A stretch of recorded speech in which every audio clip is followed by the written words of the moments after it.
Welcome to The People's View, a program dedicated to discussing local, state, and national issues and their effect on the American people.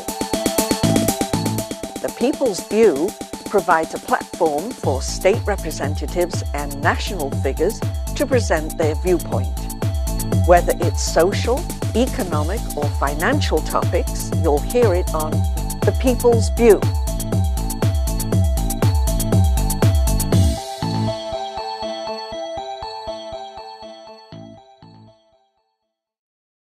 Welcome to The People's View. Today we have the Speaker of the House of Representatives, William O'Brien.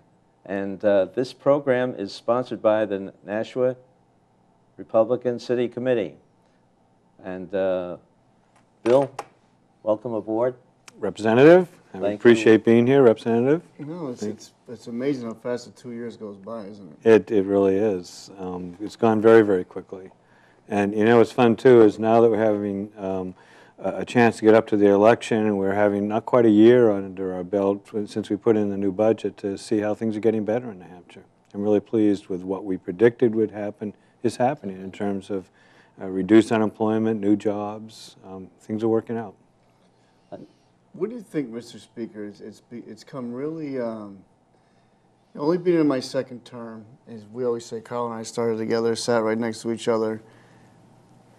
You know, so I really didn't pay a lot of attention to, like, quote-unquote crossover day and what happens, but it's almost frustrating with some of the work that we do to have the Senate just seem to be able to do whatever they want to do. And do you think people, the average person, realizes the support that we need to keep these, like I always say to Carl, we'd like to do our little civics section, to maintain the three, parts of government.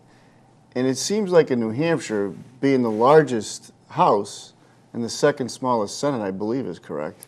I believe second or third, yes. They just seem to spend time with the senators, and what about us?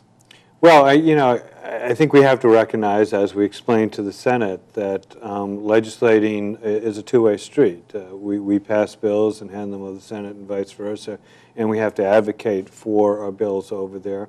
I will say that part of the strength of the House is both that we tend to be fairly close to the people because there's so many of us, and we have such an opportunity to have discussions with folks and understanding what they need. And also our numbers allow us to work on bills and really work them up into shape, or find that as we work on an issue, it's not a bill that should be adopted. So I think there is some frustration being that close to the people, having put so much work on bills, to see them go over to a Senate who, quite frankly, we sit back and we got 149 bills from them, and they have received almost 300 bills from us. There's 400 of us, and there's 24 of them. So it's frustrating on their part to see this whole rush of legislation come their way. It's important that we identify, and I'm not just saying we as representatives, but we as people concerned about these issues, our constituents, identify those that are important to them and us, and talk to the Senate about what we've done. But now the real work comes in some of these bills when we bring it to committee of conference, when we have a disagreement over the finer points of the bills. Do we have more this year? It seems to me we have more committees of conference so far. I think it seems that way to us, Representative, because we're more in a leadership position now. And so, as Pete was saying, having been in the minority last term, having not been in leadership positions, so a lot of this just washes over us, if you're a backbencher. But now that we're second in charge of the majority office, or speaker, or committee leadership, we get fully into it. So it does seem like a lot of work and a very intense period. I can't say that it's any greater than it's been in other terms. And we should take a minute to explain what Carl just brought up, if you don't mind, Mr. Speaker. So the process now, people pretty much understand, because Carl and I would go through several bills we started. We get a bill that comes to us in the House, we go through our whole committee hearings, we pass it in the House, and we send it to the Senate. So now what happens? We've crossed over, what happens? So we adopt a bill, and we send it over to the Senate, and they start the process anew on the bill there. They have to have a public hearing. They assign it to a committee. That committee has a public hearing on the bill. The committee reports out to the Senate as a whole the way our committees report out to the House. There's a little bit different because, again, we have more time. We tend to write up lengthier committee reports explaining what the bill is and the position we're taking as a majority, having recommended the passage or defeat of a bill. You tend to have very few minority reports in the Senate, but many minority reports in the House in which they'll explain their opposition to the majority. The Senate then, as we do in the House, votes on that report. The report may say, let's pass this bill, or the report will say, let's kill this bill, inexpedient to legislate. If it's passed this bill, they might well have amended it to have different language than was in the House. Sometimes it can be just change a word or here and there. I received a Senate message, and that's how they communicate to us what they've done in the bill. I received a Senate message today in which they just changed the effective date of the bill, so a fairly minor change. In other cases, it can be that they'll just swap out the language of a bill and come up with essentially a new bill entirely. At that point, when the Senate message comes to us, I give the Senate message back to the committee from which the bill in the House came. And that committee chairman will develop a consensus among his or her committee as to what they should do about that Senate message. Clearly, if the Senate message is we adopted that bill exactly as you passed it, then it just goes to Enroll Bill Committee where they make sure the language is okay, there's no misspellings in there and that sort of thing. They're not referencing a statute that doesn't exist in the bill, that sort of thing. But if in fact it's slightly different, then the committee chairman will develop a recommendation to the House as a whole whether we concur with the Senate changes, in which case if we do concur, it's adopted as law, or at least goes to the governor to be signed. The chairman can recommend non-concur, in which case it dies. Or, and this often happens, and this is where we get to the committee of conference, the chairman can recommend non-concur, request a committee of conference. And so what that would be is the House as a whole, which votes on those recommendations from the chairman, deciding, let's not kill this bill. We've seen those changes. We don't quite agree with them, or maybe we don't quite understand the changes that they're looking for. Let's not accept it now, but let's ask the Senate if we can talk with them. And that's what a committee of conference is. The Speaker appoints members to that committee of conference, again with the chairman's recommendations, and sends a message back to the Senate saying, we've requested a committee of conference. The Senate can either agree or not agree to have a committee of conference. If they don't, bill dies. If they do, then a discussion takes place. And under the rules of the New Hampshire legislature, all members of the committee of conference have to agree to the final language of the bill. Take that example I gave you where maybe they changed just the effective date. It could well be that in the House we think, no, it should have a different effective date. We'll go talk with them as to why it should be different. And in the end, we might agree with them, or they might agree with us, or they might agree with a third date. Eventually, they'll come out with what is called a conference report.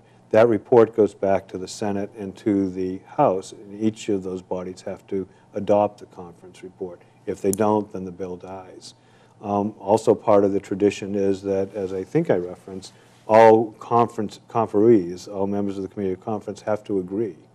Now, the Speaker has the option, and it is often exercised, to take off a conferee who doesn't agree and put on a conferee who will agree. And that happens. We try to balance out between the two parties the members of the committee of conference. There is, however, a tradition that you only put on a committee of conference from your body, from the House, those individuals, those members who voted for the bill. And this go-around, we've had the Democrats pretty much on most measures vote as a bloc. And they are embracing the minority. They're embracing their opposition. So it's sometimes tough to say, okay, we passed this bill. I'd love to put a Democrat member on because we want to, in fact, just not in rhetoric, have bipartisanship on it. But you can't find any Democrat representative who voted for the bill. So that's pretty much the process. Once it gets passed, as I mentioned, it goes to the Enrolled Bill Committee. The Enrolled Bill Committee reports it out. I look at their report, I agree with them, and then it starts going to the Senate President and eventually to the Governor to get signed or to be vetoed. So for everyone who doesn't know, that the Speaker is going to seek another term, so it's official that he is maybe crazier than me to do that again, but he does get a kick in income, as we discussed. I do get that extra $25 a year. Oh wait, 25%. 25%, that's right. Got to be careful about that because I'm really quite appreciative of that extra money. Well, this term, unfinished business, what do we want to accomplish before the next election? And then I don't see why you wouldn't be back, and what stuff that we didn't accomplish this time that's on your plate for the next time. Yeah, so there are a number of bills over in the Senate that we're really quite interested in. We have three constitutional amendments that were proposed to the Senate. One is on education funding. There's another constitutional amendment that would require a 60% vote of both the House and Senate to increase borrowing by the state or to increase taxing by the state. There's also a constitutional amendment that would prohibit any new income tax in New Hampshire. And I say new because we do have an income tax. We have an income tax on interest and dividends, for example. This would prohibit an income tax on wages and salaries, which is, I submit, part of the real advantage that the New Hampshire economy has, is that we can invite businesses here and let them know that their incomes won't be, their employees' incomes won't be taxed. So we've proposed those over there. We're going to work hard. You know, we would be foolish to expect 100% agreement on the part of the senators, but we really think that they will be interested, as we are, in promoting the Republican agenda of limited government, fiscal responsibility, and families and liberty. And so we'll work with them on that to tell them how we think it does that. There are individual bills over there. One of the bills is a tort reform bill that we're interested in getting passed in a way that makes sense. There's a bill, for example, that would prohibit physicians self-dealing in devices and services they're recommending for the patients. A lot of good legislation like that. One that I'm particularly interested in, we're still developing in a special committee that I set up. It's a committee on pension reform, public employee pension reform, is to see if we can get out a bill that will start to move us to a defined contribution plan from a defined benefit plan. Now, let me explain what that is. Please. Yeah, defined benefit means that the employer guarantees an employee when he or she retires that there will be a certain amount of income received every month throughout their retirement years. And so, for example, when we came into this majority, Group 1 employees, the emergency employees, public employees, were guaranteed that if they retired at or following the age of 45 with 20 years service, they would get a pension for the remainder of their lives. And as you can see, that gets to be a pretty expensive plan, and was one of the reasons that we've often talked about that multi-billion-dollar unfunded liability that we have.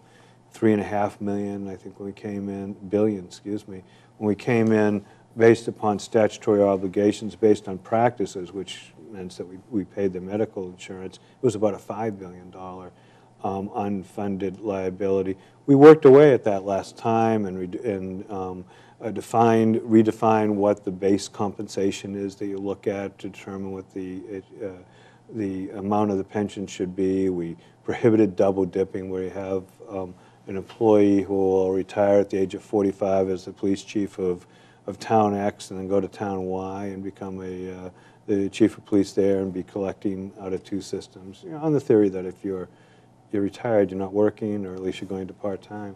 And so we did some things there that have put the pension system on a glide path to solvency, but it's a 30-year glide path. It assumes market perfection, that the market will never go down. So obviously our job is undone. The defined contribution plan that we hope to come out with some legislation on over the next 2 or 3 weeks will be more like a 401k plan, where you give the employee some money, you put it into the employee's account, the employee can contribute money to that account, the employee owns it. And in many ways, it's very attractive for employees. If you come in and you work for the state 4 or 5 years, you walk away with whatever's been put in there for you or whatever you've put in there. Unlike what we have now where it takes 10 years to vest. And so you can work, 9 years and, 355 days for your public employer. If you quit at the wrong time, you lose everything. So there is some aspects of it that are quite good for employees. But what is good for the taxpayers is that you don't build up an unfunded liability. It's just whatever you put into there for employees. And it's fair to taxpayers. There was a period, say, after World War II where, most people had these defined benefit plans, pension plans. And now most of us have 401k plans, where they're IRA. Pensions are gone. Yeah, they're pretty much gone in private industry, and they're becoming unaffordable.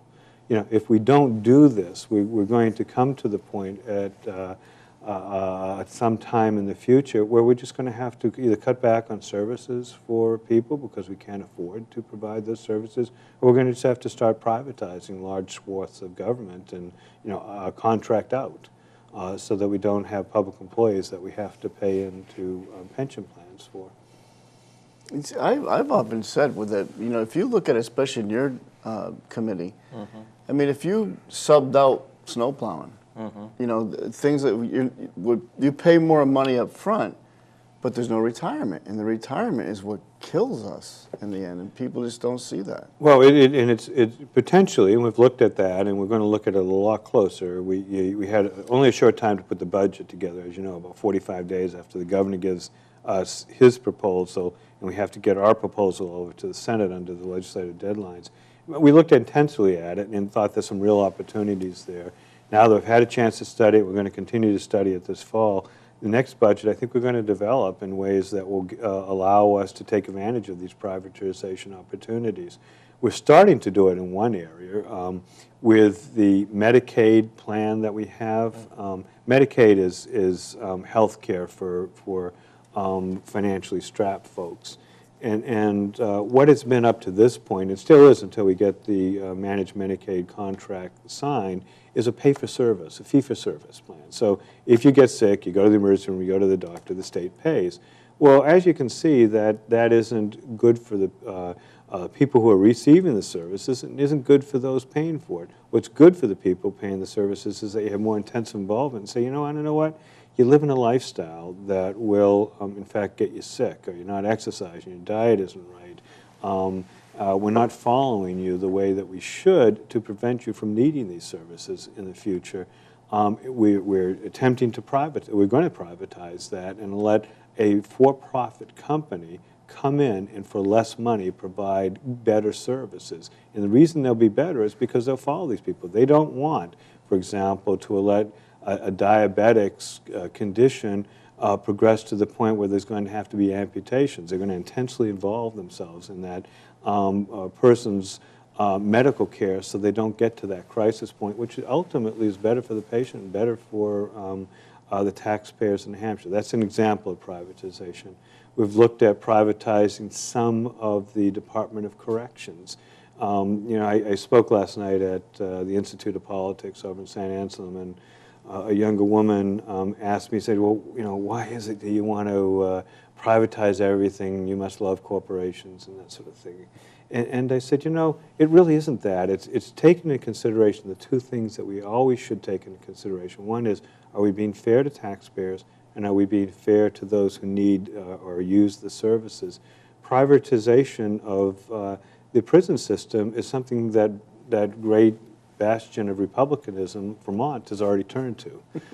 It's not a Republican-Democrat issue. It's a good government issue. And curiously enough, in Vermont, they have an arrangement with a company that has its prison down in Kentucky. One of the pushbacks was, well, wait a minute, they're really far away from Vermont. As it turns out, a lot of the prisoners like to go down there for two reasons. One is, Kentucky, they allow smoking in their prisons. And, the part of the arrangement is that they, for this dollar amount that's given to the private company, they transport the prisoners. So if they need to be in a court proceeding in Vermont, they transport them up in Kentucky. And they like to, prisoners like to be on the road. It's kind of a little better sitting in the cell. And but from our point of view, aside from, kind of those humorous aspects, We pay up in Concord over $100 a day per prison, and yet we've talked to some of these companies that would charge us $60 per day per prison, and that includes everything, and includes good prisons. They do it efficiently. That is, again, it's another area we're looking into. We looked into privatizing part of the transportation department to see if we could hire snowplowers, because if you hire a company that does snow plowing, you don't have to pay them when there's no snow on the ground, and you don't have to have a public employee pension plan for their employees. And what happens is that that company puts itself together in a way that says we're going to make money all over the place, and one of the ways we make is having a state contract to plow sections of roads. And they'll compete. And they'll compete, exactly. So those are some of the things we're looking at. We're looking at putting some competition within our public schools. As you're probably aware, we have a piece of legislation that would allow a tax credit for businesses that contribute their own funds to companies that will give scholarships or give stipends to high school students that go to private schools. Well, that's good in so many different levels. It allows people of more modest means to look at private schools for their children. It lets the public schools know there's competition out there.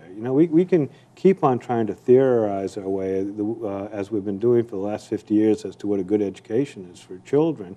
But in the end, parents will tell us what a good education is, and they'll tell us by taking their child somewhere else where a good education's happening, and the public schools will understand we got to get our act together here, or we're going to lose our customers.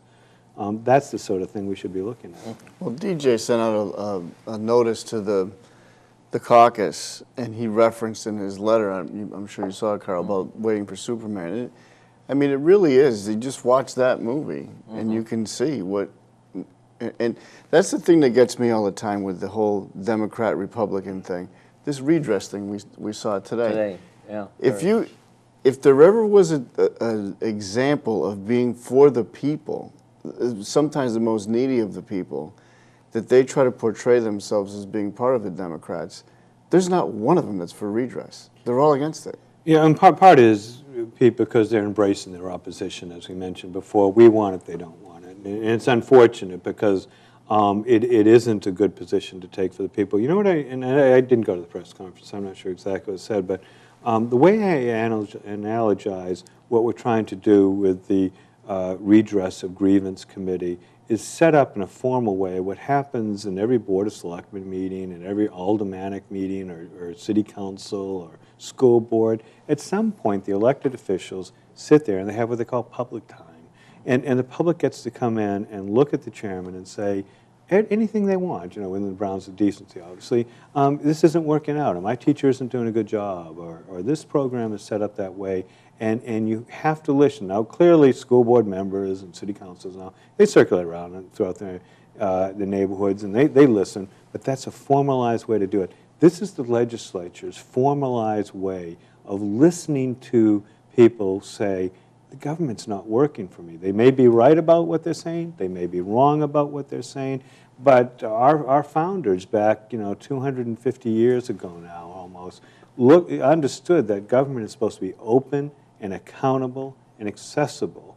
And by putting in the Constitution a requirement that the legislature receive what they call petitions of grievances from citizens, it meant that the legislature is supposed to sit there and listen. And that's what we're attempting to do. Well, the Telegraph came out with an editorial against the whole redress program, and I think that it really had a lot of erroneous information in there.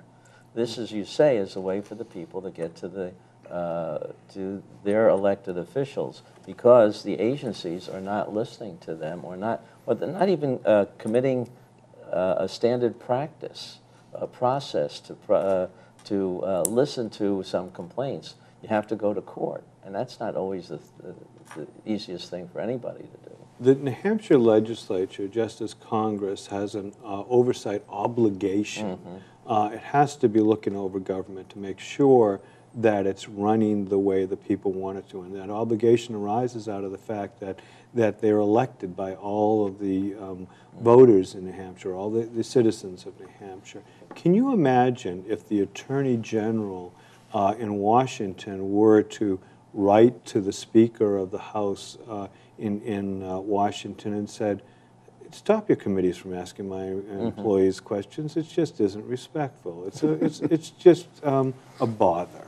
Right. I think all of us, because there's a history that's been developed of congressional oversight, would say, well, that's an inappropriate thing for you to have said, Eric Holder. That's an inappropriate understanding of the way this government operates and how the people's representatives are supposed to look into whether or not there needs to be legislation at the federal level. Well, so too here. We should react to the pushback we're getting from agencies and from the Attorney General saying, please don't bother us. We're too busy for you. To be saying, no, these are the people's representatives, listening to the people and now turning to you and say, could you tell us about the situation so that the legislature can better do its job?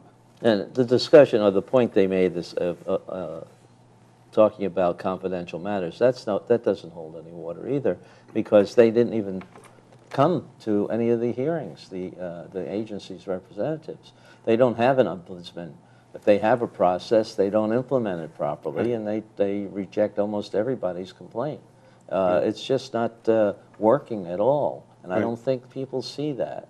And I think this is something that brings it to the forefront, and also I think brought you to institute a process of being able to subpoena some of these people to be able to get them to come. If necessary. We'd obviously, just as Congress does, use that sort of an authority, which exists in the Constitution long before we came and will exist long after we leave, but we'd use it very, very sparingly.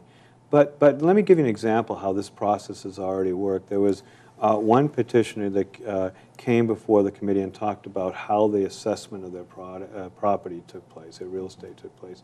And the Board of Selectmen in that town was aware of that, came across, listened to the information that came to the Hampshire House, and decided, you want to know what, we're going to change the process, we're going to change the assessing company. We realized we made an error. And that's the way government should work. It should be responsive. And so this is just a great process, and it's unfortunate that it was allowed over many, many years, many decades, to become moribund, really. And now that we're turning to it again, I think we ought to be congratulated for once again reaching back to those principles of openness, accountability, and transparency in government. And we're trying to do some of that in the business area too, with the commissioners that have been formed for the business laws and business regulations and processes. I think there's a number of problems that haven't been addressed by some of the committees properly. And we're coming across some great suggestions to make government more efficient. We were able to do it in one area this term. The court system came to us and said, we think we can operate things a lot more efficiently, and if you make an investment in us, we'll do that. And so we sat with them a long time and set out goals and actually tied some of the money that's coming in over this budgetary biennium, this budgetary term, to them achieving that goals. They've gone from almost 600 employees, they're down to 500 employees, which is good in and of itself, but better than anything is they're much more responsive to people. They have a call-in center, so rather than having a person sit in each courthouse taking calls, you call that courthouse still. You don't realize it, but you call sent right up to a call-in center where they have all the information available, and they're able to handle around 65% of the calls centrally, efficiently. We put in place a consolidation of the court systems, of the probate court system, the district court system, and the family court system were consolidated into one court so that you allow judges and court personnel to be moved where they're needed. So, if you're in Milford District Court and the judge is sitting there and all the business dried up for that day, they thought they were going to have a trial or two, they can be called up and say, would you go over to Merrimack? Because we have some extra people coming in. We had a trial that developed that we didn't think, we thought the case was going to settle. Can you go over there and handle that trial? Much more efficient, much better for the people of New Hampshire. And we look at that opportunity in other agencies. We have a vision, and the vision is that, for example, as one manifestation of this, is that you could have one place that you would go to at least initially file your applications and your requests for all government permits. You get your fishing license there, you could get your car license there, your motor vehicle license there, you could start your DES permitting process there. A government that is open and available to people. You don't have to run all over Concord to set up a business and get yourself recognized as a sales tax vendor and get your liquor license started, or whatever your business is going to be, but you have a place where it becomes easy to do business while not sacrificing the necessary regulation that we need of business. And we saw that thing in operation, that whole operation, the court system, the phone center, and they did it within, what, 6 months? About 6 months or so. And I think that's a good example for a number of other agencies. And they've come to us, they're talking about what is the e-court system, which will allow people to eventually communicate to the court with their documents online. So obviously it's good for attorneys, but good for, people who are working with the courts without attorneys. Believe it or not, most of the civil litigants, most of the plaintiffs and defendants in civil cases in what had been the district court division of the circuit court now, don't have attorneys. And so this would allow them to interface with the court system in the way they interface with business online, which is say, here's the form we need, and here's the explanation of why you're filing it, how to file it, what happens next after you file it, and that's government that's available, government that's open. It's good, it really is. And it can be done more efficiently. So that's what we're looking for in so many different areas. I just don't know how they don't get that message. And you know, even on the redress thing, you would think from a media standpoint, it's kind of a sexy story in a way. You know, you would think they'd be attracted to it, but I know early on with petitions I had, there's no interest. We had a little bit of interest today at the end of the press conference, but we'll see. And it's just to bite their nose to spite their face of the things that we've done. Yeah, I mean, it certainly, there should be interest. There's human concerns there, people who are being dealt with very badly. Really TV shows about it. I mean, and I think there's also a real misunderstanding that I think is perpetuated by both the opponents of this kind of openness, as well as, let's face it, the opposition party that just wants to make it seem everything we do is bad, so please go elect them. And I think the misunderstanding is that somehow we're re-adjudicating these cases, that someone who's gone through a divorce and maybe comes out with a result that she or he isn't satisfied will come to the legislature. That's not what we're doing. What we're trying to do is to see, as we talk to these folks and we ask them to direct their whole presentations or whole complaints to whether or not there are any systemic failures in government, there's any holes in our statutes, there's any statutes that are operating badly and need to be removed so that we can have a better government for the people in New Hampshire. We're legislators, we're not judges, we're not marital masters or anything like that. What we're doing is looking for ways to improve government, and this is a great way of doing it. And just that story being told. The three of us were involved initially when the former speaker wouldn't even get us a room in the LOB. We had to go to an office to do these hearings. Right. But the people, once they're educated about it, they realize, my petitioners realize that I can't change anything for you. I can't change any judgment. But they're so frustrated with what happened, they're really doing this for other people because it's not going to affect them. Yeah, no, they're trying to improve the system because they've been in the trenches. They see where it doesn't work. Or sometimes, you know, and we should be the first to admit it, they'll come to us and they don't understand what happened to them because they're unfamiliar with court procedures or they're unfamiliar with an agency rules, and we'll look into it and say, well, you know, really, it happened the way it should have. You know, you didn't think you had a hearing, but you forgot to file the document necessary to preserve your right to have a hearing. And so it at least lets people know that government is listening. And that's what we ought to be doing. More importantly, from our perspective, it allows us to capture information that lets us know, is it working well? Is it working the way it should? Is there a need for reform? And for the life of me, other than I know politics well enough to know that, people are going to try to demonize what they can if they want to get you out of office. But aside from that, I can't understand why there isn't an understanding how great this is, how new and innovative and appropriate it is. Well, I think we have to keep telling them, as speaking to the biggest demon up there, I think that you have defended yourself very well. That's nice.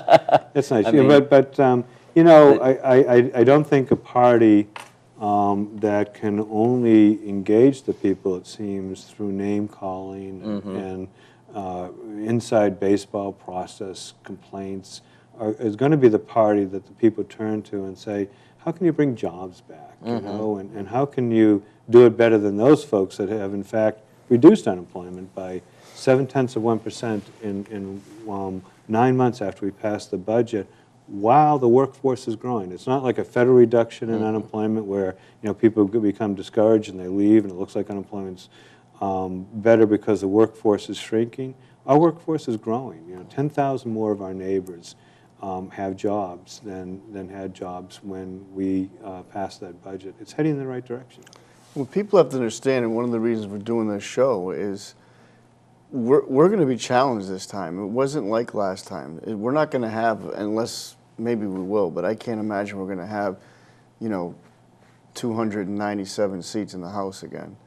So we need help. It'd be nice. It'd be nice if we had 350, but we need help to get people like you back in there, and what you've done.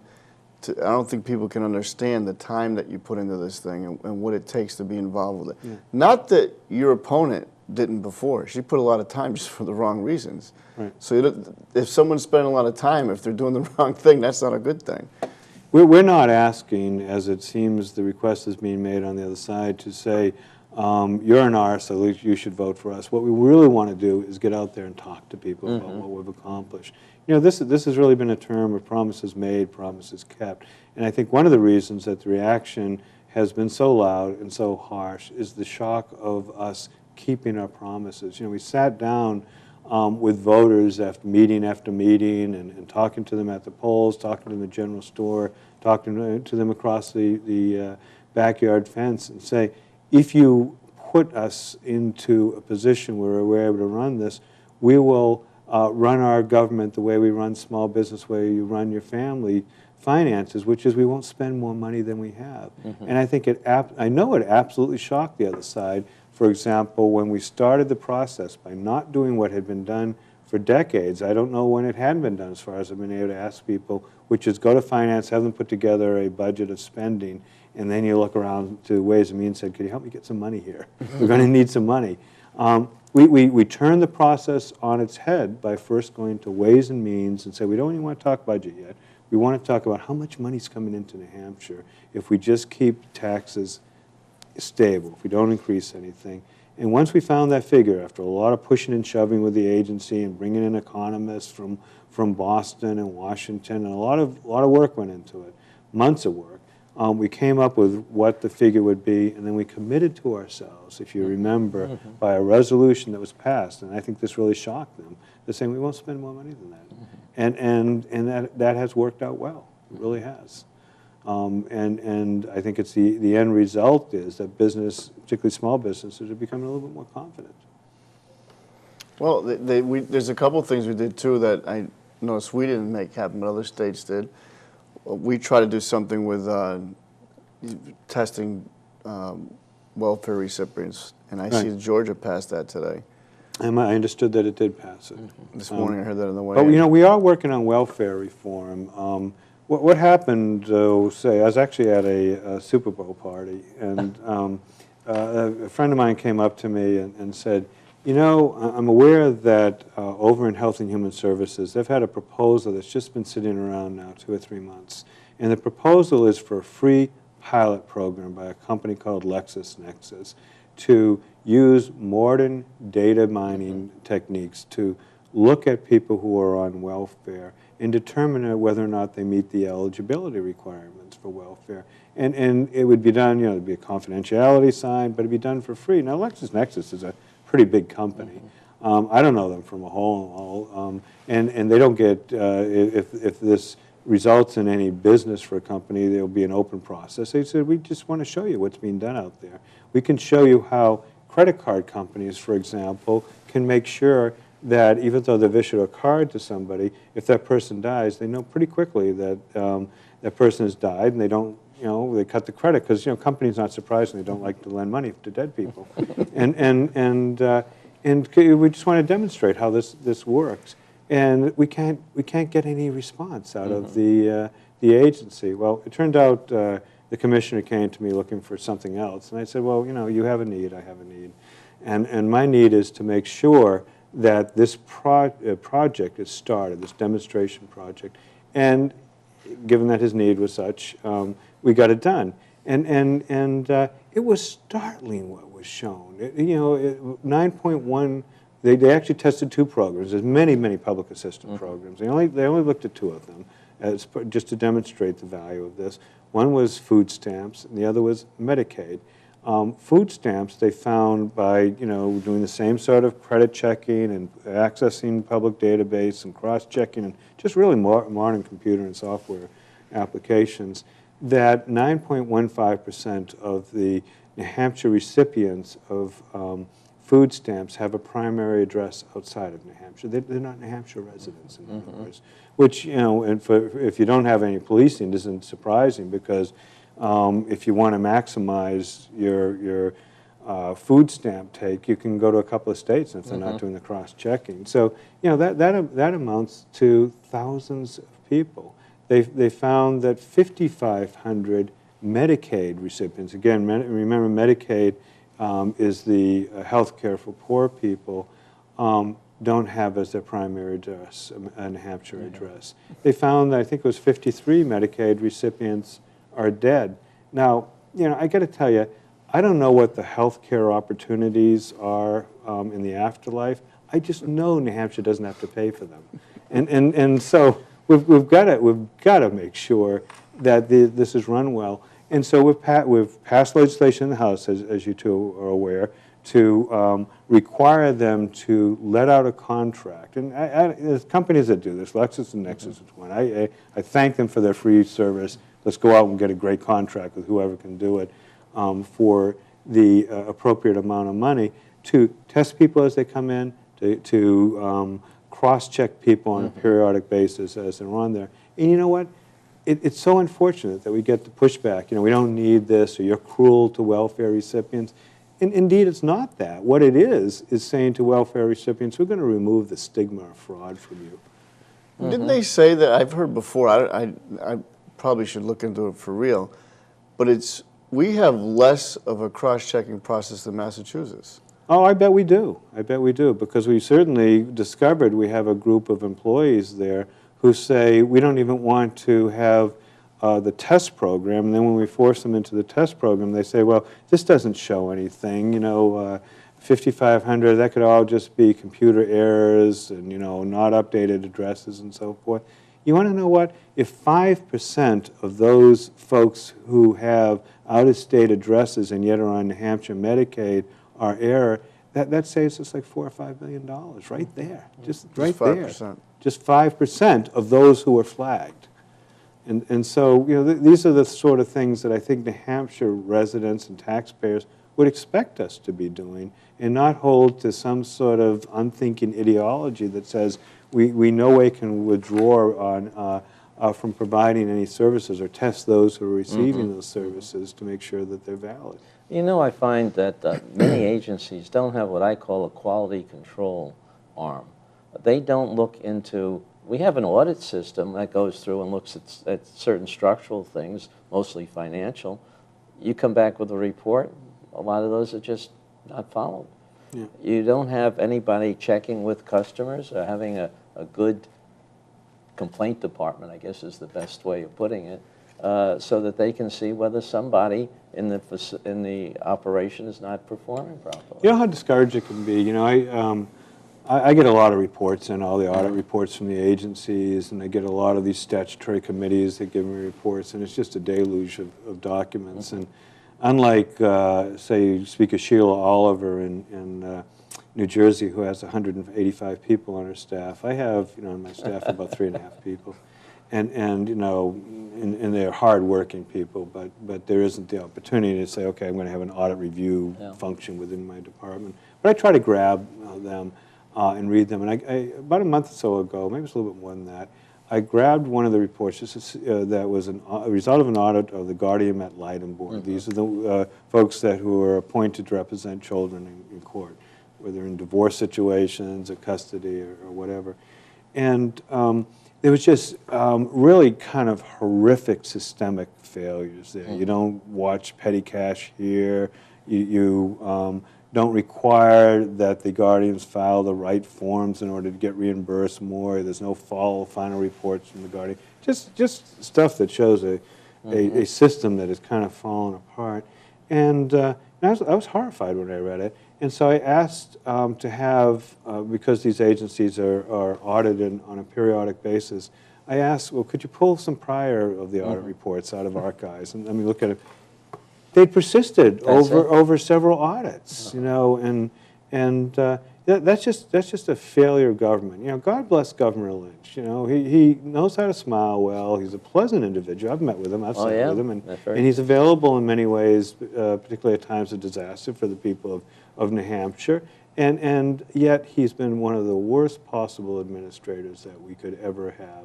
He hasn't required the agencies to follow through. He does have more than 185 people on his staff. He could take out those audit reports as they come in and systematically have them look through and then have a staff person follow through, say, you had these, I want you to get back to me in 3 months and tell me how each one of those is taken care of. He doesn't even have to be innovative, he just has to be careful. And we do need a different governor in there, we really do. Maybe it's a result of a man being governor too long and he's tired of the job, and maybe he thinks other aspects of the job are more important, such as meeting school children and all. I don't know. But we've really had a governor in there who hasn't performed his job well at all, as these reports indicate to me. And I know whether it's a Governor Kevin Smith or a governor over in Lamontagne, that change is coming, and it's good change too. I think some of the agency heads are going to have to change also, because that's where they've allowed it to go. I mean, a good manager up there would look at some of these things. Why are we having an audit if we ignore it? Right, right. And why do we? In that case, I've turned over the results of the audit report to one of our policy committees and say, okay, let's start legislating away these problems. Well, it shouldn't have to be that way. What it should be is just good, competent management. Well, you ran a business, and it's the very thing that you would have required your division or department heads to implement. Right. Or you would have required a different division or department head. But I can tell you a typical response of a bill I put in 2 years ago, where I wanted any contract over $50,000 would have a one-page report on how well that contract was filled. Right. Okay, so I even went through the process working with the people. They had a computer program that could easily have that added to it. I came back and they said, no, we're going to require half a person, $50,000 for all this other stuff, and this takes a year and a half to implement. Yeah. And I says, I'm not going to sponsor a bill that says that way, but I think that thinking has to disappear. Yeah, it does, and we also have to look at what are the results. What are our goals, and when we spend money, and what are the results? I was talking to Representative Stepanek at one point. He rents out property in Manchester, and he recalls some years back he was renting his property to a state agent. Actually, it was a provider. A nonprofit that provides job training for the state, and he was talking to the people running it, and they bring people in and talk to them about how to show up to work every day and dress and use a computer and write a resume, that sort of thing, and fairly 5 or 6 week course, cost the state a lot of money, and he was talking to them saying, how big are you, how many people, and all that, and he said, great, and you do this, and great. He said, well, how many people, say 3 months after, or 6 months, or 10 months, whatever you look at, have a job? Oh, we don't know that. And he said, well, don't you look? No, we don't. You don't call them up and say, okay, you got a job. Which of the things we did helped you get the job? And what was totally useless, Yeah, so you can yeah. develop some quality check on what you're doing. No, they don't pay us to do that. You know, we've just got to change this mentality. Oh, yeah. We really do. I hope it's sinking in. I mean, I think I shared this with you, and Carl was with me, so he heard it, but the Secretary of State told us that in all of his years there, he's never seen anything like it, that in this past primary, the undeclareds, normally it's about 4% stay with the party that they signed up, whether it be Democrat or Republican, and they go right back to undeclared after they vote because of the way we allow that process. This time, he said that it's in the thousands. It was like 35,000 that registered, 22 or 24 stayed, something like that. Right now we have a larger Republican registration than Democrats. All right. But it increased because the independents stayed Republican in their registration. Independents are still the largest single group. Sure. But I think people are recognizing the need to at least change the way of thinking and hopefully give us another 2 years to show them the results. Well, you know, so many of these issues, we hear about bipartisanship. So many of these issues aren't Democrat-Republican issues. They're just good government issues.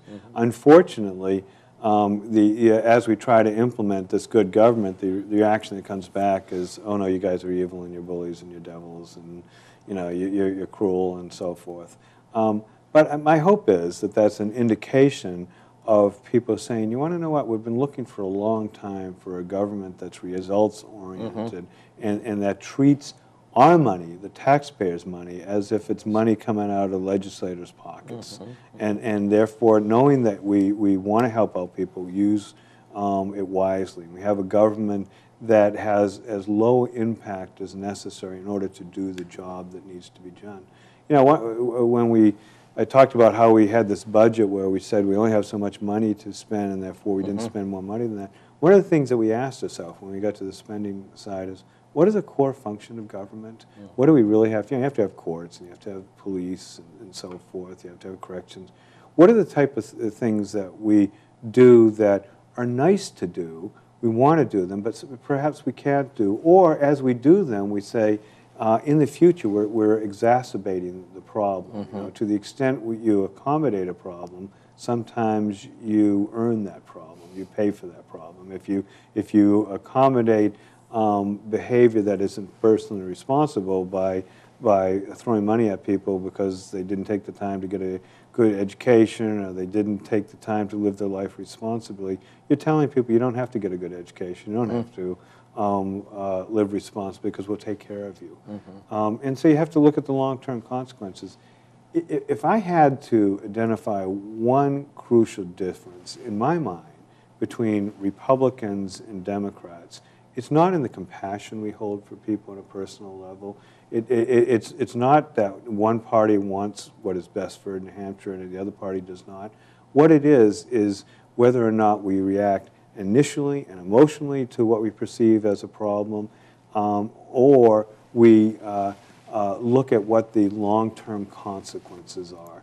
That's why we say that we're a party on the Republican side of limited government, because we appreciate the lessons of history that says if you are too robust, then you're going to end up causing dependency on government. Do you remember, Carl and Pete, that when last term we'd get up as they'd come up with these new spending, new programs, and say, you guys got to be careful because you're recreating expectations, recreating dependencies. And that's not a way that we've structured this American society over the long term. And it has a natural end. It has either an end where people say, I'm not going to give you any more money, or it has the natural end that we see in Greece and Spain now, or Argentina in the 70s and 80s. We just run out of money. I mean, like Margaret Thatcher said, socialism is delightful till you run out of other people's money. So, you know, I think that's really defines what kind of a crucial difference is. You know, we talk about Republicans as being for limited government, fiscal responsibility, liberty, and family values. But underlying that, at least in my mind, is not a lack of compassion, but an understanding of how, when government acts, in the end, it can cause much more harm than it's solving. You know, we've seen that, for example, in the African American community as they government substituted itself for strong families. it's weakened the families and it caused untold social harm. Well, I think, too, you've seen this in the number of people that we have, new people. I think they're all interested in getting back to that situation where you have a small government, a responsible government, individual responsibilities. Yeah. Talk about having a big tent. I think we have a big tent. We have all sorts of, I don't want to call them splinter groups, but people who have little orientations that are different. But basically, they're all focused on having a better government. Yes. There are a lot of new people in there. A lot of them are learning the way, and Right. maybe some things didn't work out exactly right. But I think they're basically the ones that have to that are going to help this government work out better. And they have a healthy skepticism of government, rather than what we see on the other side, in particular now that their numbers are so reduced and sort of back down to the radical rump, which is it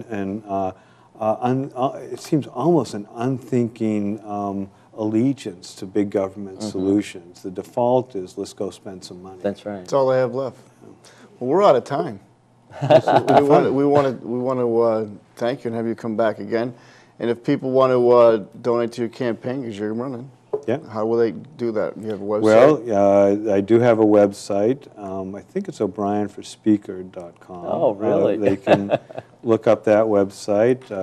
Certainly, if they want to send money to my PAC, it can be a committee to re-elect Bill O'Brien, and it's P.O. Box 154, Mount Vernon. We'll make sure we get it right when they print it on there. We'll print it on the screen so that we'll have that. Oh, that's great. Well, I appreciate that. And I appreciate it. Now, I've gone and talked to a number of people. I talked to, as you folks are probably aware, the state convention this past weekend. And I'll end it here the way I ended it there, that we've had some great accomplishments. We have a lot more to do. And with their help, the help of your viewers, and God willing, we'll do it. Good. Well, Thank you, Mr. Speaker, again, Thank you. for all you do. Thank you. Good evening. We'll see you next time. So the People's View. This is Representative Carl Seidel with Representative Pete Silver. Good night. Take care, everybody. Thank you.